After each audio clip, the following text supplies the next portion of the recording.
For a cop, there's nothing worse than hearing an old friend say, "I didn't do anything, Danny," 2 seconds after you pull her out of a nearly lethal catfight. Of course, these days, that's just the icing on the cake. Or, as I like to say, the suds on the bud. Despite all the Life is Good t-shirts on sale at the Shore to Please souvenir shop, life hasn't been so great lately down the Jersey Shore in sunny, thunderful Sea Haven. First off, there was a hurricane that turned into a superstorm named Sandy, which, until last October, was also one of my favorite Bruce Springsteen songs. All of Sea Haven was shut down for 2 full weeks. No one was allowed on or off our 18-mile-long barrier island, except, of course, the governor of New Jersey and the president of the United States. 8 months later, our battered seaside resort has pulled back from the brink. It's early June, and everybody's excited about the upcoming summer season. Everybody except me. Because of bummer number 2. John Ceepak is no longer my partner. Funny story.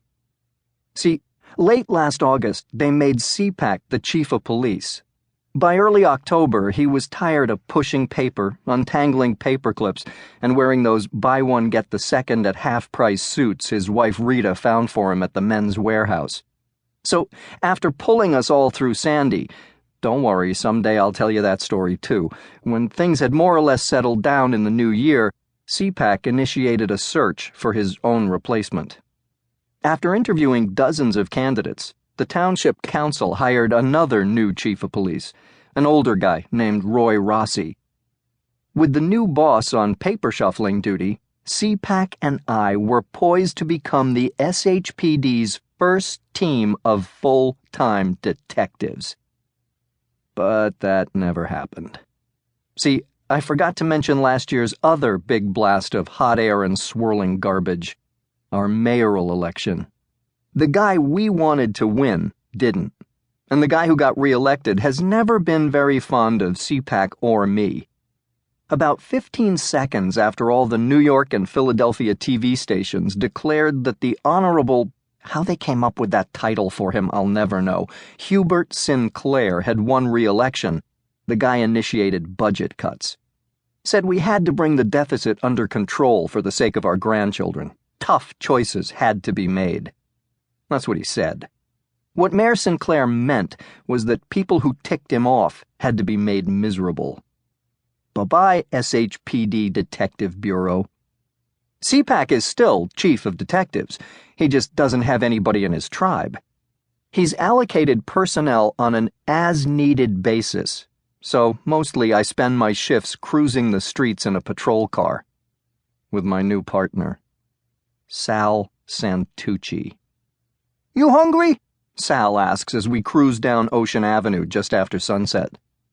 We're heading toward the southernmost tip of the island, where we'll make a U-turn and head back up to the lighthouse on the northernmost tip. Down south is where the swanky people have always lived in their bajillion-dollar beachfront bungalows.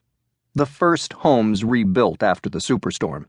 The kind of homes other people like to burglarize, especially during the first week of June, when the tourist season isn't in full swing and the island is still mostly empty. "We ate an hour ago," I tell Santucci. "I'm still hungry." "Shift ends at 11.